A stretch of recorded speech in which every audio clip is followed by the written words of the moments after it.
Bashundhara GS সেন্টারে সবাইকে স্বাগত জানাই। তো আজকে আমরা স্কুল সার্ভিস কমিশনের গ্রুপ সি এবং গ্রুপ ডি পরীক্ষার আনুমানিক কাট অফ কত যেতে পারে সেই বিষয় নিয়ে আলোচনা করব। তো গ্রুপ সি পরীক্ষা হওয়ার পর থেকেই কিন্তু তোমরা বারবার আমাকে বলেছিলে যে গ্রুপ সির একটা কাট অফ নিয়ে ডিসকাস করতে।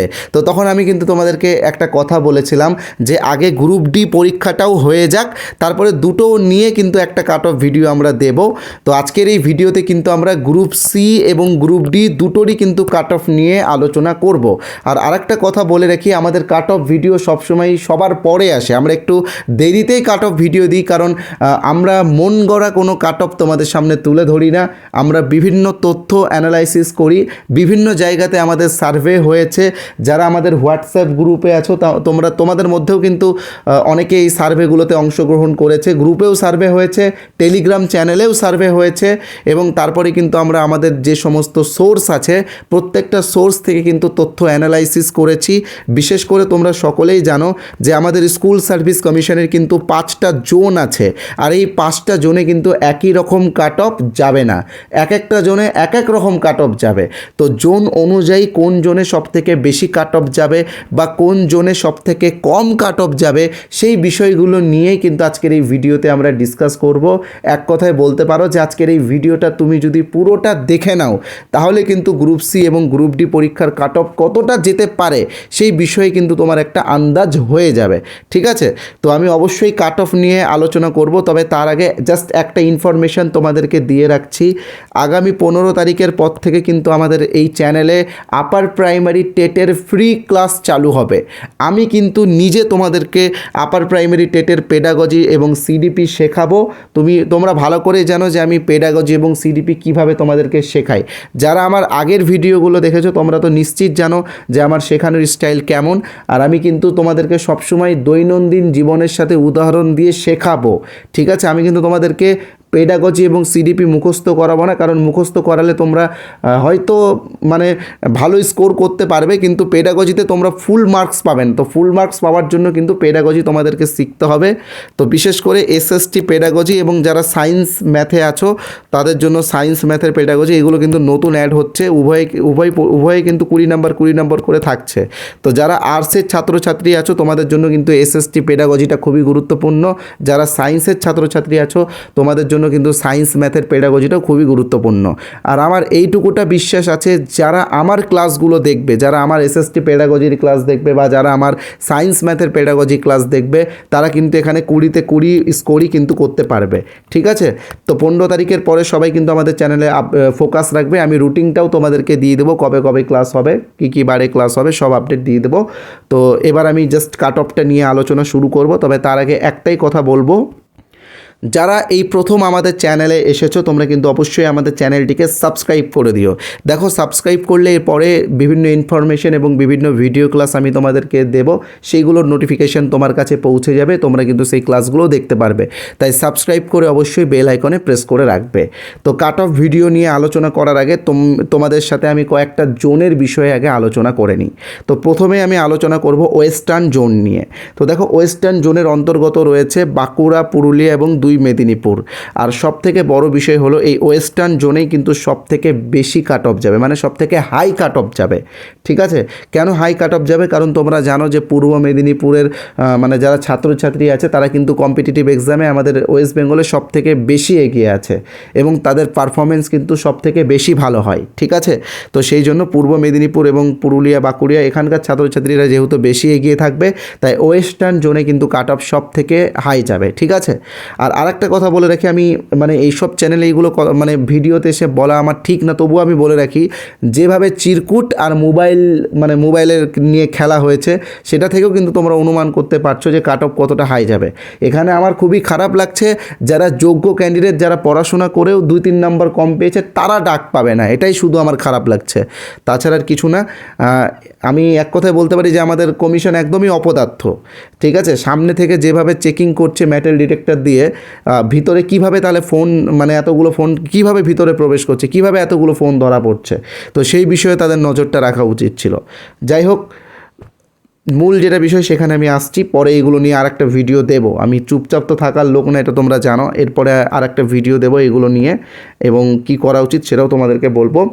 আর একটা বিষয়, সাউদার্ন জোন এবং সাউথ ইস্টার্ন জোন, এখানে কিন্তু কলকাতা, হাওড়া, 2 চব্বিশ পরগনা, নদিয়া এগুলো রয়েছে। তো এই দুটো জোনে কিন্তু কাট অফ ইস্টার্ন জোনের চেয়ে একটু কম যাবে। কত যাবে আমি তোমাদেরকে বলবো, একটু তোমরা ওয়েট করো। সবথেকে গুরুত্বপূর্ণ বিষয় হচ্ছে নর্দার্ন জোন। নর্দার্ন জোন কিন্তু সবথেকে বড় জোন, কারণ মালদা, মুর্শিদাবাদ এবং 2 দিনাজপুর সহ সারা উত্তরবঙ্গ এখানে অন্তর্ভুক্ত রয়েছে। ঠিক আছে, জলপাইগুড়ি, কালিম্পং, দার্জিলিং, তার পাশাপাশি আলিপুরদুয়ার, কোচবিহার সব কিন্তু এখানে ইনক্লুড রয়েছে। তো এখানে কাট অফ কিন্তু সবথেকে কম যাবে, কারণ এখানে শূন্যপদ বেশি, আবেদনও বেশি হয়, কিন্তু এখানে প্রবলেমটা কি, এখানে সেরকম কম্পিটিশান হয় না। ইস্টার্ন জোনে যে কম্পিটিশানটা হয়, নর্দার্ন জোনে কিন্তু তার 50%ও কম্পিটিশান হয় না। তাই আমি কিন্তু একটা জিনিস বারবার লক্ষ্য করেছি, ইস্টার্ন জোনের অনেক ক্যান্ডিডেট কিন্তু নর্দার্ন জোনে অ্যাপ্লাই করেছে, তাই না? এটা কি সত্যি না? এরকম যদি কেউ থাকো তাহলে কিন্তু কমেন্ট করে জানাবে, ঠিক আছে? তো মানে ওই অনেক পূর্ব মেদিনীপুরের অনেক ক্যান্ডিডেট কিন্তু নর্দার্ন জোনে আবেদন করেছে। মানে এটা গ্রুপ সির কথা বলছি, গ্রুপ ডিতে যেহেতু স্যালারি কম, তো গ্রুপ ডিতে কিন্তু অনেকে এখানে আবেদন করেনি, ঠিক আছে? তো ওভারঅল কাট অফটা কত যাবে আমি তোমাদেরকে বলবো, এবং জোন অনুযায়ী কাট অফ কত যাবে সেটাও তোমাদেরকে বলবো। তবে তার আগে একটা কথা তোমাদেরকে বলে রাখি, সামনেই তোমাদের আপার প্রাইমারি টেট পরীক্ষা রয়েছে, এবং সবথেকে গুরুত্বপূর্ণ বিষয় হলো আপার প্রাইমারি টেট পরীক্ষাতে কিন্তু 21,000 প্লাস শূন্যপদ থাকবে, ঠিক আছে? আপার প্রাইমারি টেটের নোটিফিকেশান পর্ষদকে দিতেই হবে। পর্ষদ চাক আর না চাক, মহামান্য কলকাতা হাইকোর্ট এখানে কিন্তু এবার তাদের ফাইনাল জাজমেন্ট দিয়ে দিয়েছে, 31শে মার্চের মধ্যে এক্সাম নিতে হবে। আর এখানে কিন্তু স্কুল সার্ভিস কমিশন আবারও আদালত অবমাননার পথে হেঁটেছে। আদালত অবমাননার শাস্তি কী ভয়ঙ্কর সেটা স্কুল সার্ভিস কমিশন এখনও জানে না। তো খুব শীঘ্রই তারা টের পাবে, যতক্ষণ না পর্যন্ত আদালত থেকে নতুন কোনো আপডেট আসছে। আমরা কিন্তু ততক্ষণ অবধি এই বিষয় নিয়ে আলোচনা করছি না। নতুন কোনো আপডেট পেলে তোমাদেরকে অবশ্যই ভিডিও দিয়ে জানাবো। তবে এটা তোমরা নিশ্চিত থাকো যে আপার প্রাইমারি টেট পরীক্ষা কিন্তু হবেই, কারণ দীর্ঘ 11 বছর ধরে কিন্তু আপার প্রাইমারি টেট পরীক্ষা হয়নি। তাই আপার প্রাইমারি টেট পরীক্ষাও হবে, এবং এখানে কিন্তু প্রচুর শূন্যপদ থাকবে।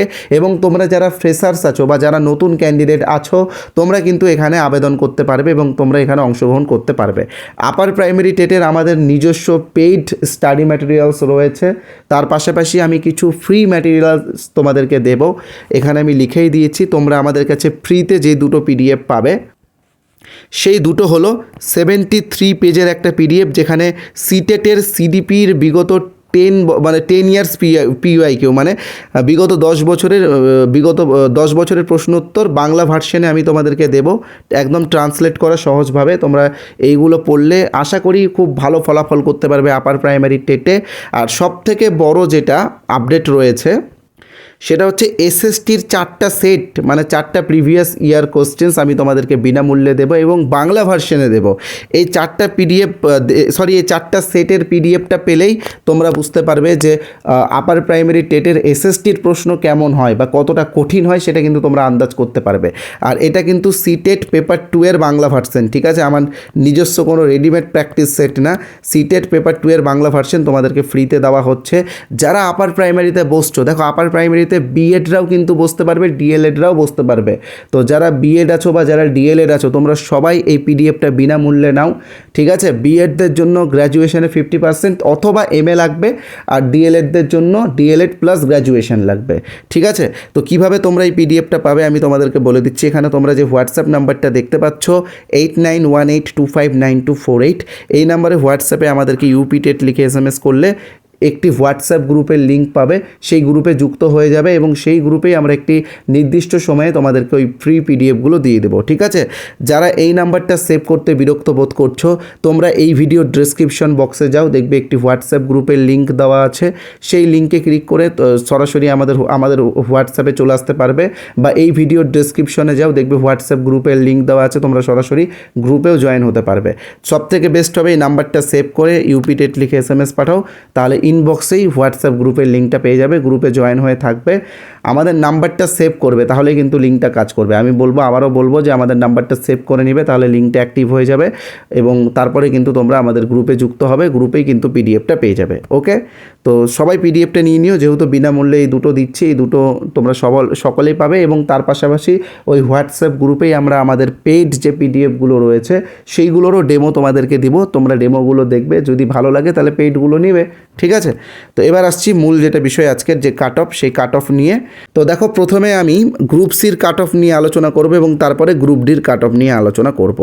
তো যারা ইউআর আছো, তোমাদের যাদের 60-এর মধ্যে, ঠিক আছে, এটা 60-এর মধ্যে বলছি, যাদের 60-এর মধ্যে 56+ রয়েছে, তারাই শুধুমাত্র টাইপিং টেস্টের জন্য প্র্যাকটিস করো এবং ইন্টারভিউয়ের জন্য প্র্যাকটিস করো। যাদের 56-এর নিচে আছে তাদের কিন্তু চান্স খুবই কম। একইভাবে গ্রুপ ডিতে যাদের 38+ রয়েছে তারাই ইন্টারভিউয়ের জন্য প্র্যাকটিস করো।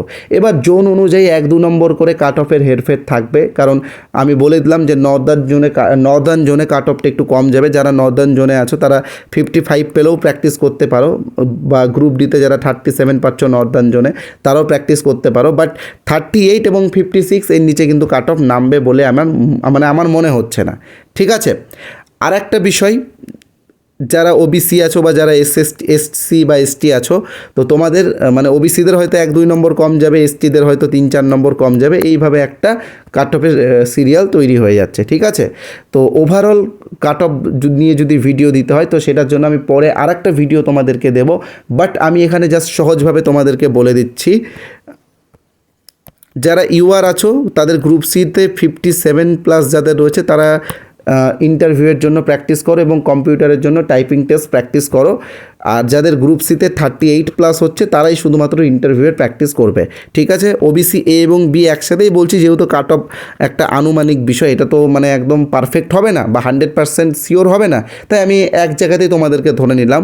যারা ওবিসি 55+ আছো তারা গ্রুপ সিতে যাদের 55+ আছে তারা টাইপিং টেস্টের জন্য প্র্যাকটিস করতে পারো। আর যাদের 37 আছে গ্রুপ ডিতে তারাই একমাত্র প্র্যাকটিস করো। ঠিক আছে, আর এবার এসসিদের ক্ষেত্রে 54 to 53-র মধ্যে থাকার কথা। ঠিক আছে, তার নিচে নামবে না বলে আমার বিশ্বাস। একইভাবে 36 যাদের আছে এসসি তারাই টাইপিং টেস্ট করে। এবার ইডাব্লিউএসদের 1 নম্বর কম যাবে, এসটিদের 1 নম্বর কম যাবে, এইভাবে একটা সিরিয়াল তৈরি হয়। ঠিক আছে, তো এই ছিল আজকের মূল ভিডিও। তোমরা কিন্তু জোন অনুযায়ী বুঝতেই পারছো, নর্দার্ন জোনে যারা আছো তারা একটু কম নম্বর পেলেও, মানে আমি 57 বলেছি, ওখানে তোমরা যদি 56 পাও যারা নর্দার্ন জোনে আছো তোমরা প্র্যাকটিস করবে। একইভাবে গ্রুপ ডিতে তোমরা যদি 37 পেয়ে থাকো তোমরা কিন্তু ইন্টারভিউয়ের জন্য প্র্যাকটিস করে দিও। বাদবাকি ওয়েস্টার্ন জোনে কিন্তু কাট অফ সবসময় হাই যাবে। আর 4 নম্বরে থাকবে ইস্টার্ন জোন নিয়ে আমি সেরকম কিছু বলিনি, আর একটা ভিডিও যখন দেবো সেখানে সব কিছু ডাউট ক্লিয়ার করে দেবো। ঠিক আছে, আশা করছি তোমরা বুঝতে পেরেছো যে group C 57, group D 38 general. ঠিক আছে, ধন্যবাদ আজকের এই ভিডিওটি দেখার জন্য।